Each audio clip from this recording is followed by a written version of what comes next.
being a human condom. That's what I call it. Being a human condom. You're used and then thrown away without a second thought. And I've been a human condom all my life. And it isn't just an adult issue. It goes way far back. Like, earliest I can probably recall is my parents. They got together and married very young, still in their teens, and and I was probably like, they're probably like in their early to mid 20s when I was like 8 or 9 years old. And I remember they used to fight a lot. And I'm glad my siblings, they weren't born yet, or they were too young to remember any of it.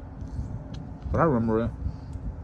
Every day you just hear like, every night just like bam, bam, shouting, yelling, shit getting broken, punching in the wall. My biggest fear back then was my parents splitting up. I used to have nightmares about it as early as 4 years old. But I would try to comfort both of them. And I remember my mom would tell me she wanted to leave my dad, and then my dad would tell her that he wanted to leave her, but that he didn't, just because like the kids were attached to her. And like, they get along now perfectly well. They do great now. They're like in their 50s, and you know, by the time they hit their 30s, it's like they wouldn't even argue or fight no more. Nothing at all. That's what, you know, and I'm glad that's what my siblings, even though I fucking hate my siblings, fuck my siblings, fuck them all.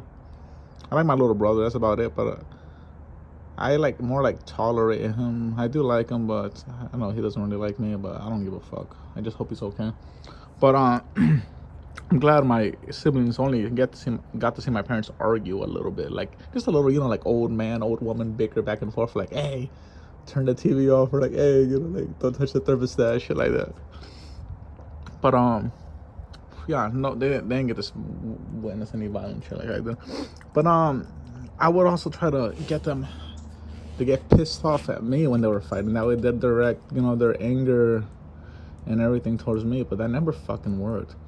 But then as I got a little older, like I remember like I was a bilingual kid, then later on trilingual. And I'd go out of my way to help all the migrant kids learn English, help them with their homework and shit. Thinking we were friends, I did appreciate it, but these little fucking country hicks and third world fucks ain't give a fuck about education. They just wanted to be fucking cholo trash, listen to rap and reggaeton and be stupid, get chicks pregnant, fuck all that.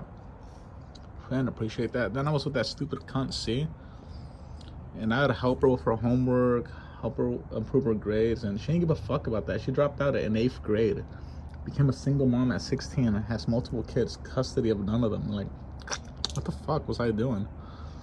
And and I'd get in fights for my friends. You know, like growing up, I was the only kid doing weightlifting. Back then, they said if you lift weights, it's because you're gay or you got a tiny dick. But I was forced to weightlift at 12 years old.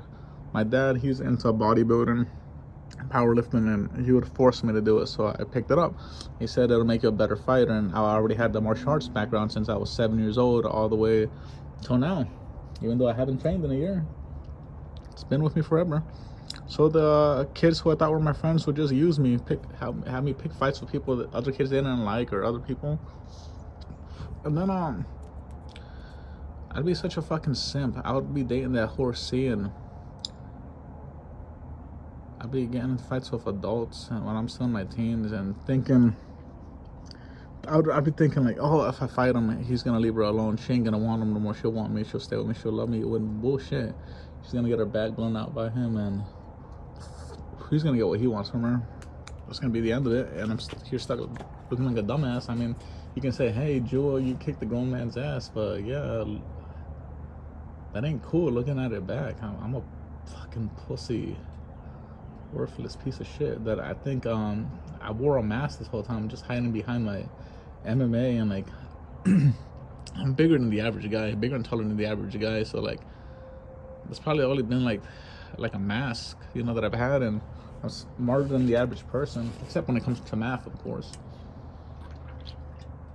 And then I remember as I get older, become an adult, I'd go out of my way to help my chick friends, help my guy friends, help girlfriends out, and like at the end of the day, it's like they all throw me the fuck away. They don't give a second fucking thought, and I'm just too stupid to realize it.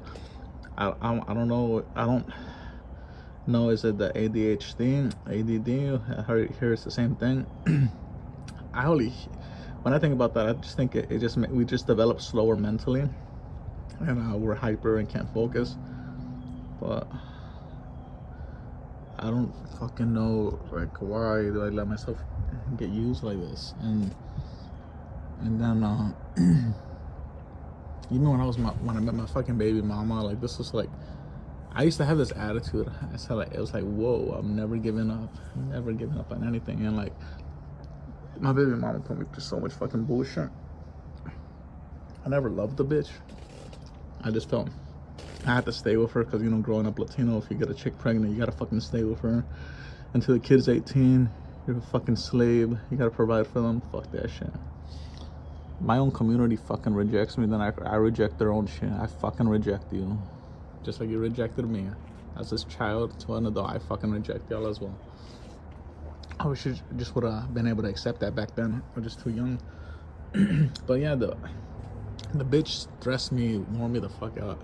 I gave up on that attitude, and then like my late fiance, a lot of bullshit for her through. I was getting used and thrown the fuck away without a second care. And you know what? Every woman has told me that I've done shit for. You know what? It's true. I know there's true because there's plenty of fucking simps out there for fucking retards out like me. They'll say the things you do for me, the things you give me, anyone else can do. I can find it anywhere. They don't appreciate shit. Even my fiance before she died, probably like a couple months before she died, she was telling me like, I didn't appreciate your love at first. You know, because she used to say, damn, Joy, you used to make $2,800 a week after taxes. And I said, yeah. And then I started thinking, yeah, but you never fucking did appreciate that. Chad, Tyrone, Pookie, and Ray Ray, they don't gotta worry about none of this shit. You get told, be a hardworking man, take care of your kids, take care of your woman, but I would never like throw away taking care of your kids and providing for them and giving them a good future. But like taking care of your woman and providing for her, like, what the fuck does that do for you? Like, you're just gonna get used and thrown away. She's not gonna give a fuck. And I am beginning to think that wall thing is imaginary, because yeah, she might not be able to pull the guy she wants, but she's still pulling something and using them and manipulating them. And my baby mama, look, I hate my baby mama. I met her, I was in a club. I was just bouncing through clubs because that chick I was dating, Melissa, didn't want to marry me. At the last fucking minute, she said no, after pressuring me for it for a few years. And I saw this chick dancing, and like, if you know who Sophie D, you know who Sophie D is. I saw this chick dancing that looked just like Sophie D. So like, you know, like small ass waist, nice ass, big tits, long red, you know, that fake red dyed hair, amber color that goes down to her waist a little bit past. Slim, tall, and like, you know, they got like big blue eyes and all that shit. And I was already pretty drunk. I went up to her, kicked it off, and she just kept pursuing me, so I gave in to being her boyfriend like she wanted. And yeah, the bitch no longer looks like Sophie D. She got fat as fuck. She's a little older than me, but she still has a bunch of people giving her money to get drunk every day, to go to the bar every day, to smoke her weed and drive around fucking off and hang out with her chick friends. Like, yeah, even though she hit the wall, she still has, you know, she still has all these fucking simps, including her elderly parents that provide her with shit. And like, I try to, you know, like, last time I got in trouble, and like, even when I find like genuine connections with women, like, or people, like, I know I'm not innocent. I've fucked up in the past too.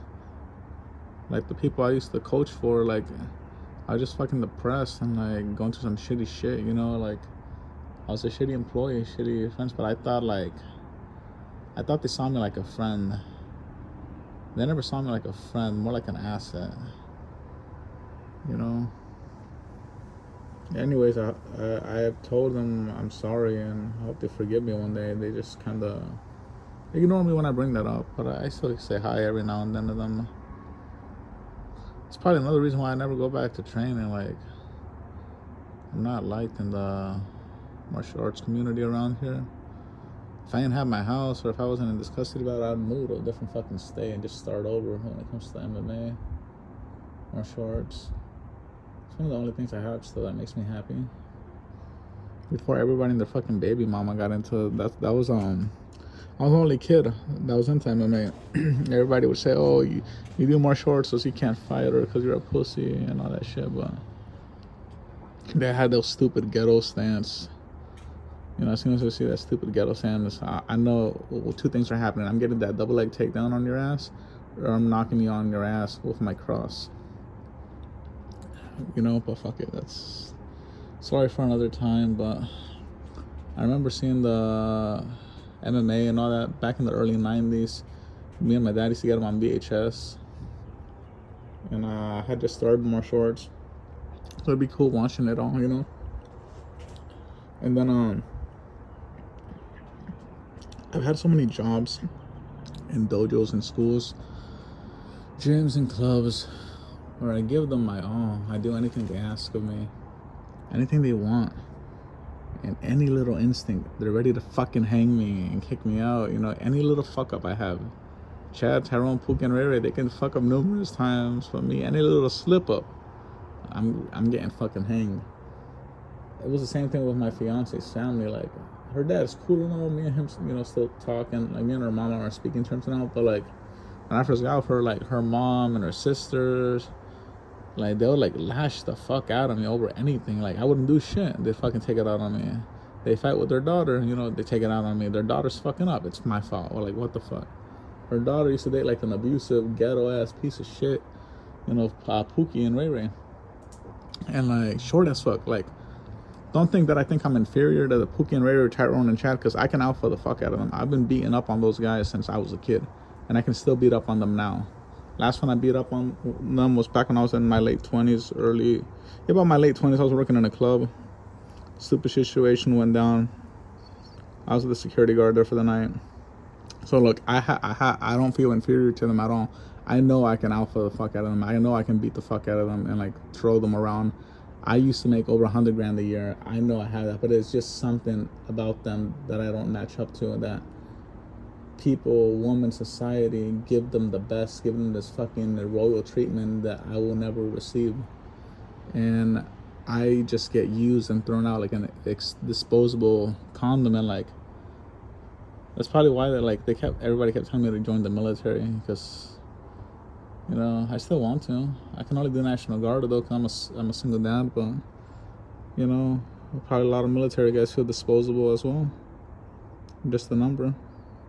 We're nothing special. Whenever any fucking bitch tells us we're special, somebody been telling me, "Oh, I love you at first sight. You're so special to me," and all this. No, the fuck, I'm not. There is nothing unique or special about me. And even the stuff that is, y'all think is lame. Y'all think is stupid. I think it's a waste of time. Y'all have no respect for it. Nothing at all. My old lady, when she was still alive, she used to say, "We were born to suffer, born to grieve. Then why be born at all?" And like, I don't know, babe. I think if we were still alive, I wonder how things would have gone between us right now, you know? I don't fucking know.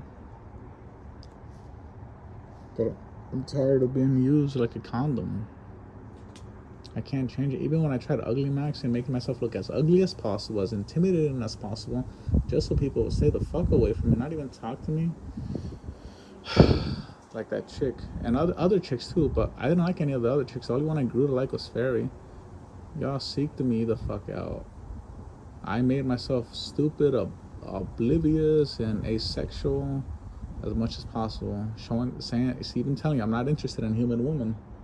I'll date an AI robot chick one day, but I don't want no human woman, and y'all still pursued me. Probably just to get a fucking ego boost. Ego boost or something. And then I was coaching other younger guys, and like, I don't know, I thought we were friends, but I taught them how to fight, taught them how to work out, and they fucking just started ghosting me. Something about me just, I guess people say, "Oh, we can use this motherfucker." No matter how rude I become or what I change, it's like the thing with Bardock. Everything always turns out the same, no matter what you do. So fuck it.